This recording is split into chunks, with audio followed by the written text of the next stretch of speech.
We are here today with Mike Murphy, the Republican nominee for the 99th House District in the November 6th general election. We appreciate you taking the time to meet with us and invite you to start by talking to our readers a bit about why you feel you're the best candidate for this seat. Well, thank you very much. I truly appreciate the opportunity to come here today and talk with you. I'll tell you a little bit about myself. I was born in Springfield. My parents moved to Vernon when I was 3, and that's where I attended grade school and high school. While there, my parents were very active in the community, not only in civic groups, but my mom served on the school board and was township assessor. My dad was on the village board for many years as well. After high school, I attended Lincoln Land for a year and wasn't sure exactly what I wanted to do, so I joined the Army. I spent 3 years in the Army and last year in the Republic of South Korea. I came back, attended Eastern Illinois University, and I also spent 1 year in the National Guard there. While at Eastern, I started in the restaurant business, and that's where my career has taken me. My wife graduated from Eastern, and she just recently retired as a school teacher. After a little bit of time down in St. Louis, we moved back to Springfield in 1983, and we moved to Vernon in '85 when we had our first son. We raised both of our children there. Our son, Bobby, is a Springfield firefighter. Him and his wife have 3 children. And our daughter, Megan, is in marketing in the Dallas, Texas area, and she just recently had twins. One thing people ask me is why I want to do this. And my son was a firefighter for 5 years in Washington, D.C., and he decided to come back. And I tried to talk him out of it. And that's a terrible conversation for anybody to have with their children. And the reason I did was I knew what state Illinois was in. It was just disastrous.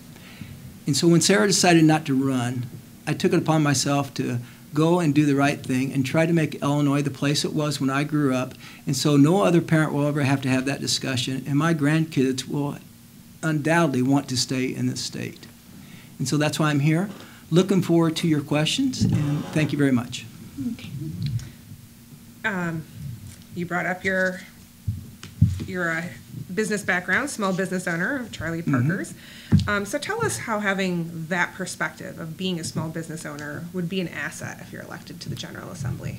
Well, I think that brings a lot of skills if you own your own business. I like to say if you write your name on the front of a payroll check, you have a whole different perspective on what it takes to manage a budget and take care of things.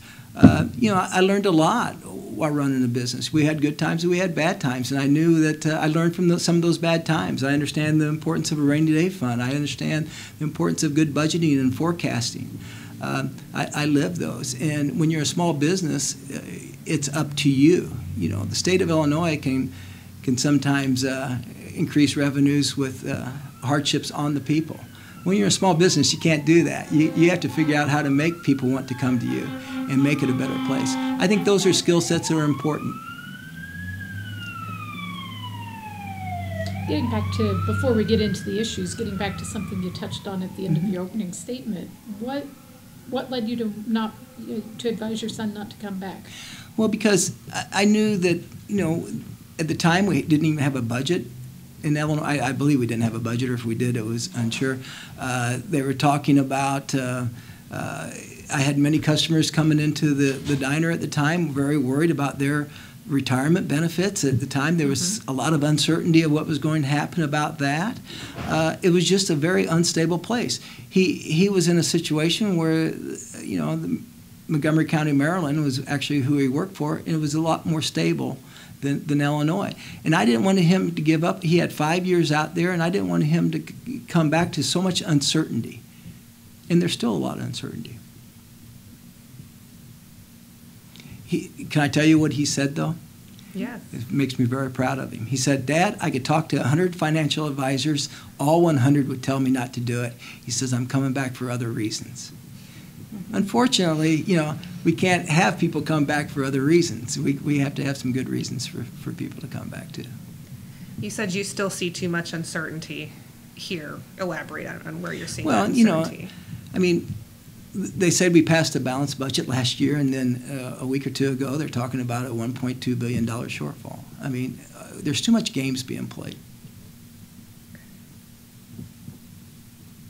Another thing of interest to me about your background is you were on the Sangamon County Citizens Efficiency Commission.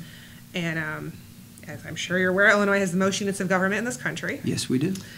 How would you work as a legislator to find ways to condense our government, to have fewer units, because that would hypothetically lead to lower property taxes? Sure, exactly. One of the things I found in my 6 years on the Citizens Efficiency Commission was a lot of times, even if a local government wanted to do the right things, their hands were tied because of state laws and regulations.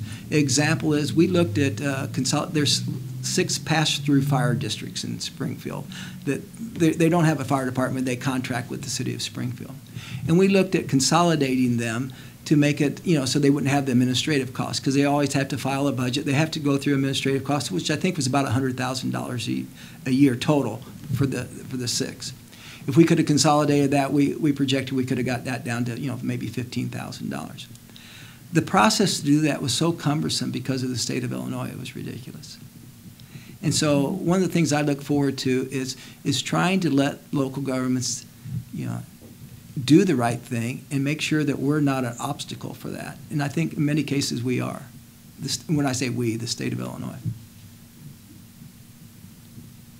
Is there a particular area as a state legislator you would look at to consolidate? Well, I would definitely look at consolidating the treasurer and the comptrollers. It's been discussed a lot. I think that's it's not going to fix our budget problems, but it will be a start. And plus, I think one thing that will be important to do, it was start changing the culture of how we think. Right now, we don't have a culture of how we can save money and do a better job. We have a culture of just keep doing the same thing. Another area, that they talk about as far as, state consolidation, I question the need for a lieutenant governor at this point in time. But I would like to look into that. When we talk about the state finances, one of the biggest out there, one that our editorial board has been most concerned with is the unfunded pension liability and what we're going to do with that moving forward. What are your thoughts on what the state needs to do there? Well, we need to have serious, honest discussions about it. The state, every stat that I look at, we're at the bottom as far as the problem. And this is not unique to Illinois. I've read reports where the nationwide unfunded liability is anywhere from between 4.7 trillion to, I saw one report the other day, it was 7 trillion. And so, that's a big gap, I understand, but, I can just go by the reports I've read. No matter what, whether it's 4.7 or 7, it's a serious problem throughout the nation. Unfortunately for us, we're the worst of the worst in that. And so, but there are some states, I think 5 states have recently done some revamping of their pension programs. I'm not going to say, if I mention these, that's not because I want to do what they did necessarily, but I want to have the discussions that they must have had to get to the point where they're at. I know Nebraska, I think at one point was ranked 38th in the country, and now they're 17th.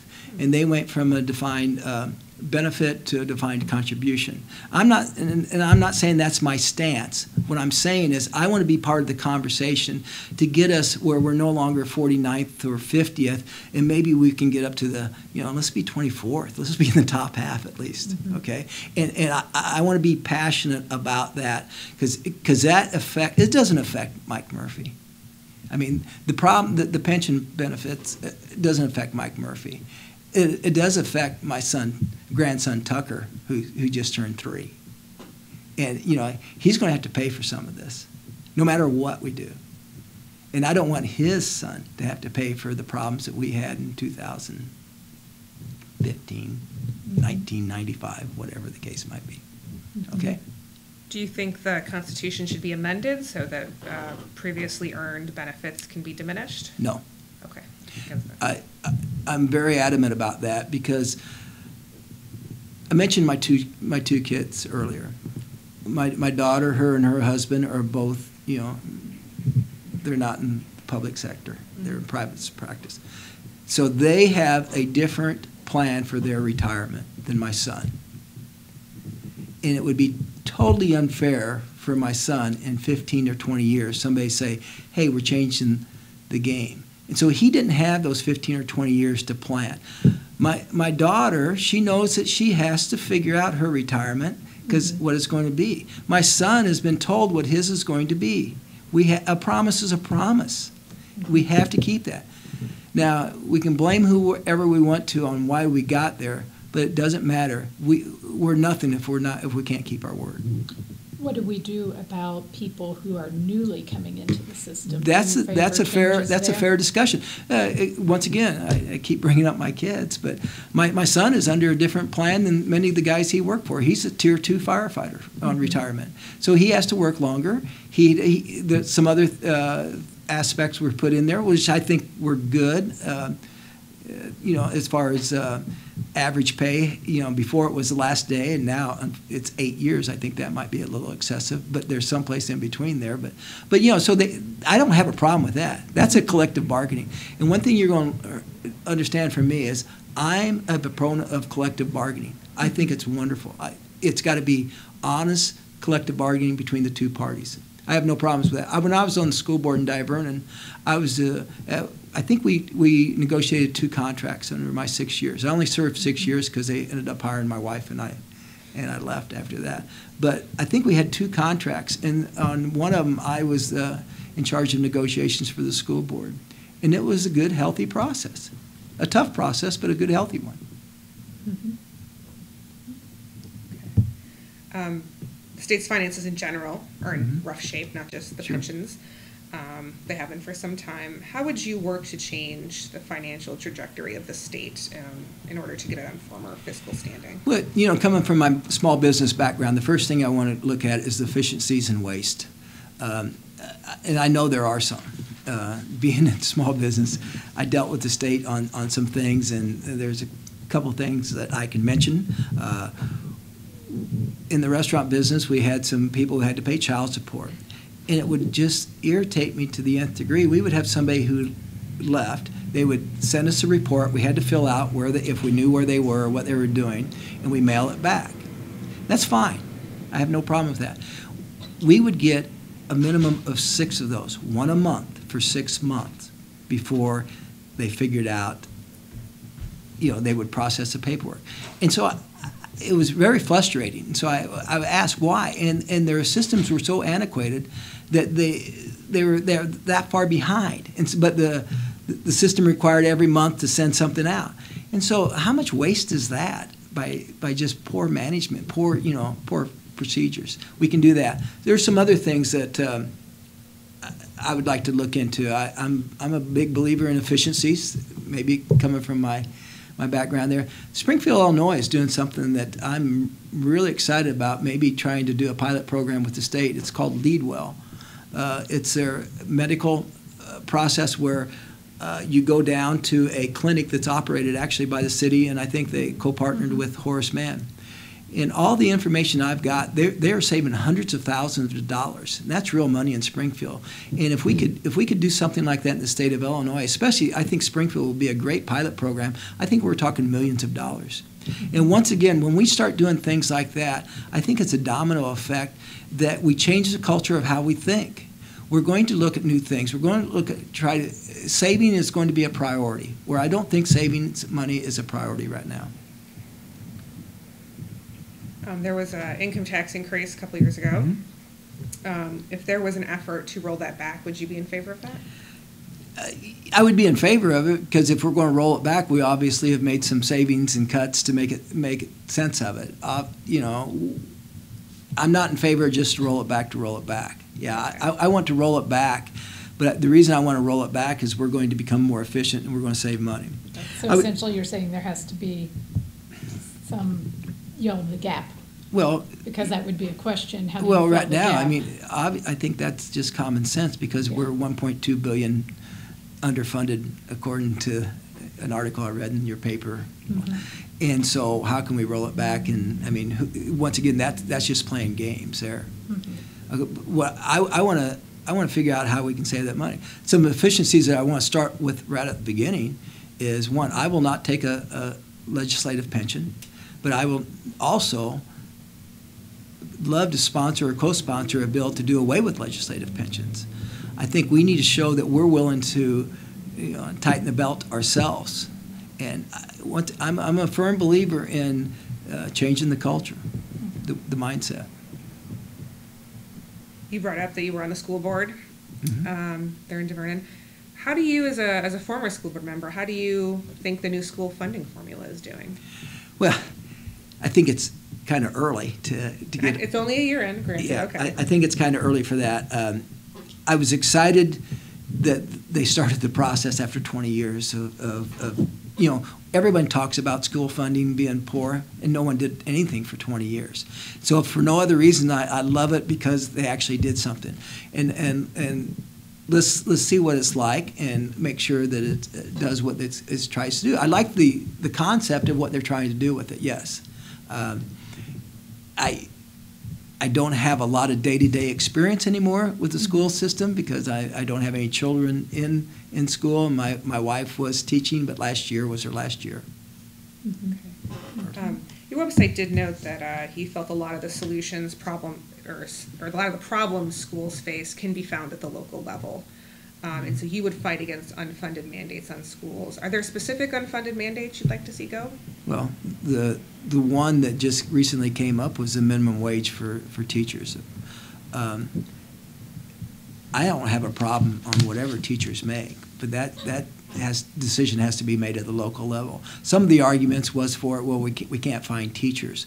Well, when I was on the Vernon board, we were always very aware of what it took to attract new, good talent. And there was times we would raise our salary.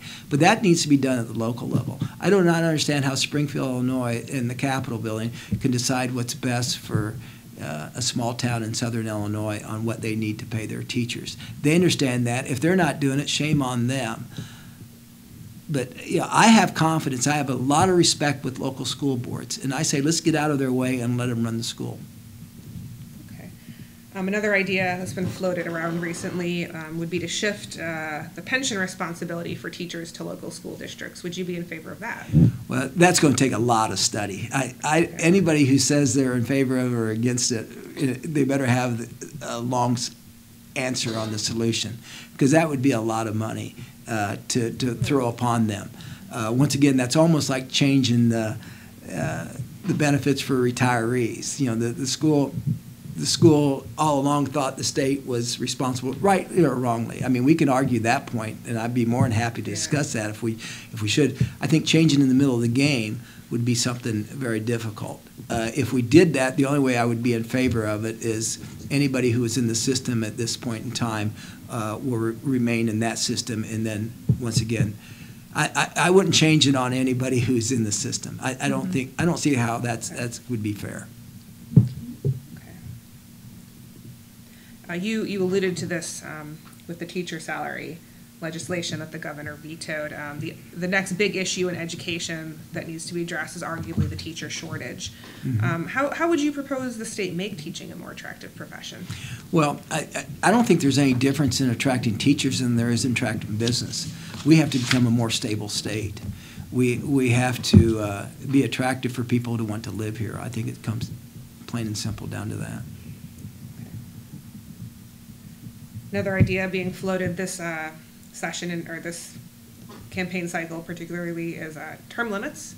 Would you be in support of term limits? Yeah, I am under the current climate. Earlier in my years, when I was a political science major at Eastern, and I wouldn't have thought we needed term limits, but I think the way we've become so divisive in the mapping process is not a fair map. There's solid Republican districts and solid Democrat districts. It's not just one-sided, okay? But it's not a fair map. We don't have competitive districts, and we have a situation where it's almost impossible to get an incumbent out if they've served 6-8 years. They're so entrenched, and the numbers are so against them. So because of that, I'm in favor of a 10-year term limit on the General Assembly and 8 years on constitutional officers. How would you do legislative leaders in there? For instance, if you're a rank and file General Assembly member who then goes into leadership. At this point in time, I'm a 10-year, and that what bothers me, because When I talked about term limits, I equate back to the business sector. I wouldn't want to get rid of all my experienced people all the time. And so I would be in favor, if you are in leadership, you might be able to serve another 6 years. That's something I'm not Right, because it takes totally some time against. to get Right. the seniority Yeah, to because come in leadership. you don't want the new person in charge all the time. And so I have a problem with that, yes.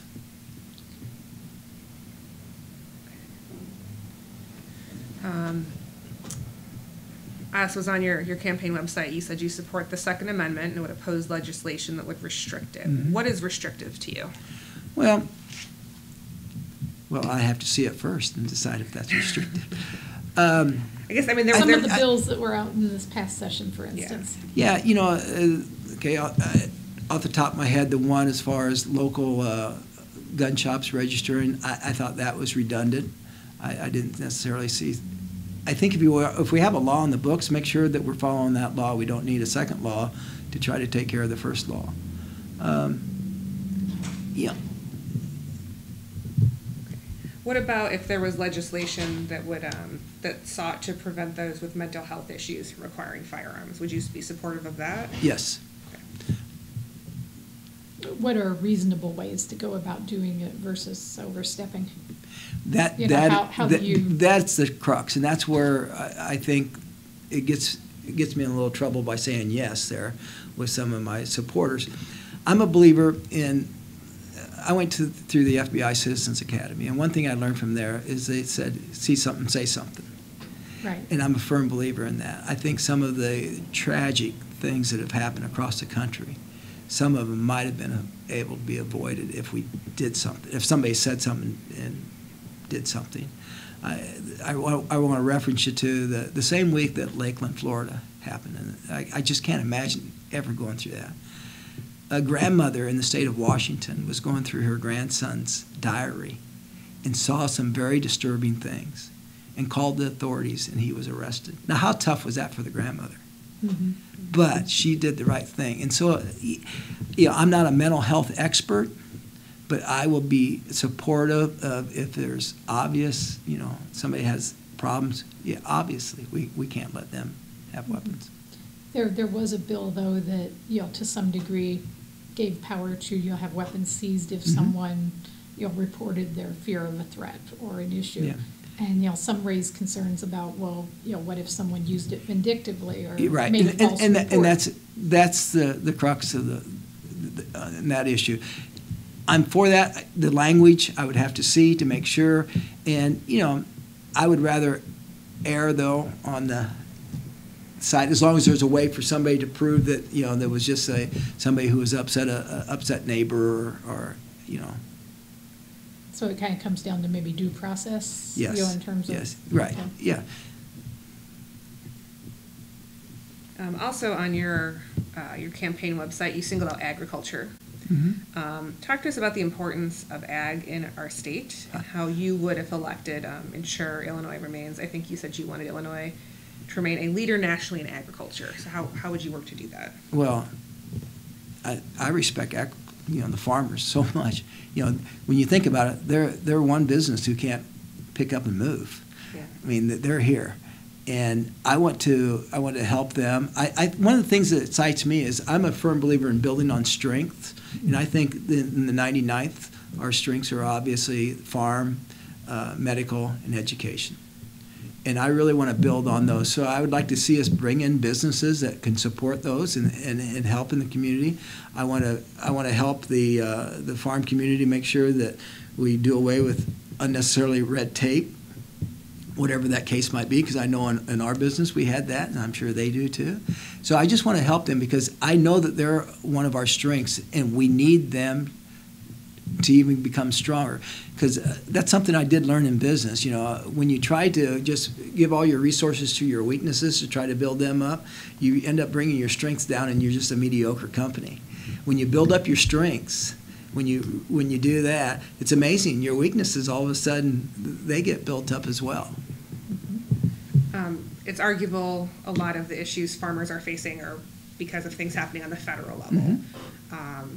Tariffs are specifically what I'm thinking of. what can the state do to help mitigate that, if anything? Well, I have a strong voice with our congressmen and senators, and I have a good relationship with our two congressmen here, and I have a good relationship actually with Senator Durbin. He was a customer. Bill Houlihan and I go way back to Eastern Illinois University days. So I think how the state can help is make sure that we're expressing our concerns to the people in Congress. And I've already had conversations with Congressman LaHood about this. I've asked him quite a bit about tariffs. Okay. You also just mentioned education. You know, we've got University of Illinois Springfield here. In Springfield, a lot of people have raised concerns about the higher ed system in Illinois and how it was affected by the budget impasse. What are your thoughts about its health at this point, and is higher ed adequately funded? I think that's a question. It depends on who you ask on adequately funded. I think we're doing a better job there, and there's some things that I've really been excited about. I saw Eastern Illinois University, their freshman enrollment's up 25%. Their overall enrollment's up 7%. I understand we have a problem down at SIU Carbondale, but we have a great person down there leading that up, and Dr. Dorsey. So I'm sure that's going to turn around. Adequately funded. I don't want to say that we're adequately funded. I want to say we want to look at it and make sure that we're spending the money properly and we're giving them the money that they need. And I also want to talk, when you talk about education, UIS is obviously very important in Springfield. I'm very excited about the things that's going on at Lincoln Land Community College. I see that the programs that they're providing as could be really important to the growth of the 99th in Illinois. What specific programs? Well, I was just out there this week, actually. I've been there before, but going through their workforce development, I was so excited. We were in one classroom, and I looked up on the bulletin board, and it was literally covered with job opportunities. 8.5 by 11 sheets, and it took up the whole space similar to your window over there. And I went over and started reading these job opportunities, and they're all with benefits, good money. And I asked Judy, the vice president, I said, what are some of these starting salaries? And this was for truck driving. And she said, about $50,000 a year. And I said, well, how long of a program is this? She goes, well, if you actually go during the day, it's a 4-week program, a very intensive program. And I'm sitting there going, wow, how great would that be for somebody who's unemployed? And what I'm excited about is if somebody needs some help, that's where we need to look at getting them the opportunity to go out, get that certification, get that CDL or whatever. It doesn't have to be truck driving. They have other programs where they can go out and all of a sudden become a member of society that's working a job, can be a good taxpayer, can raise a family, and do the things that we think everyone deserves in America. I'm really excited about those programs. Well, we thank you, Mike, for meeting with us today, and we invite you to give a closing statement, kind of your elevator pitch, as to why you think you should be the next representative for the 99th House District. Well, I hope you understand from our short conversation here that I have a passion to make Illinois better. I really love Illinois. I love Springfield. My wife and I, born and raised here, we want our grandkids to continue to live here. I have the passion. I also have the understanding that I don't have all the answers. One of the things, a skill set that I learned from the restaurant is there's all kinds of people out there with all kinds of ideas, and you have to listen to them and understand and work with them. I will not be afraid to cross the aisle. Matter of fact, I've pledged already that every week I will go and talk to a member of the Democratic Party and learn about their family, learn about what they like and enjoy, to find out what common grounds we can work together on. Because there's going to be some issues we disagree on, and that's fine. But there's so much that we can agree on, and let's quit playing games, and let's do what's best for the state of Illinois. Thank you very much.